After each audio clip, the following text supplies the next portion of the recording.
Hello everyone, it's Shane Kanto, your Wasteland Reviewer, and I'm here to review Suzzanna Buried Alive. That title is literal. That is the premise of this movie. So this film is a Netflix film. It's from, I believe, it's from Indonesia, and I wasn't quite sure what to expect from this, but right from the start, just how this is shot, it has this really vintage, like, 50s, 60s color horror film to it, and I'm like, okay, I can dig this. At least this is going to be aesthetically pleasing. I'm enjoying this so far. And then the crux of the film is there's this young couple.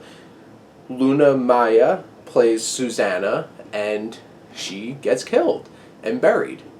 And then she comes back as a crazy spirit trying to haunt the people that did this to her.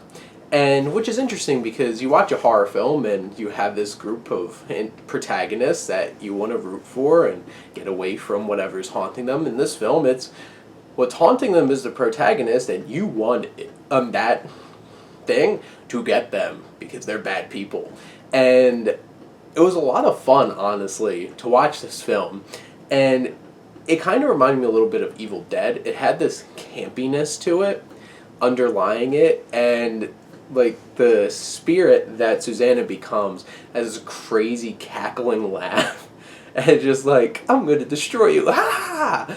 And it was a lot of fun, honestly. But the thing is, don't let that take away from the fact that these scares work.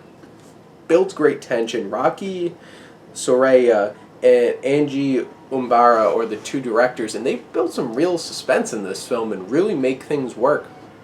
And the great realizations of just subtle camera work. It's such like a guy sitting on a bed and the camera just slowly moving to the edge where you just can't quite see what's behind him, and then is having realizations happen of like, oh crap, something's gonna happen.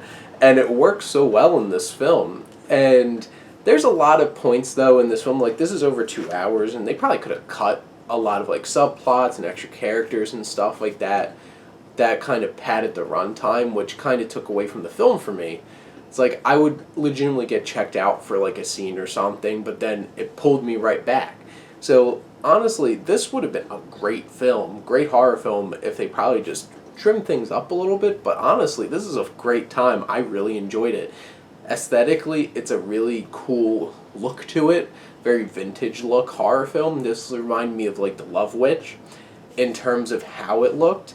And then it was legitimately scary and had moments like that. And also fun and funny and kind of silly. And I loved it. I really enjoyed this film. I recommend it. Especially if you're a horror fan, go check out Suzzanna Buried Alive. It's on Netflix. It's worth your time. It is subtitled, so if that really does bother you, warning. But I think it's worth it. Take a look at it. Let me know what you think. And thank you as always for supporting your Wasteland Reviewer.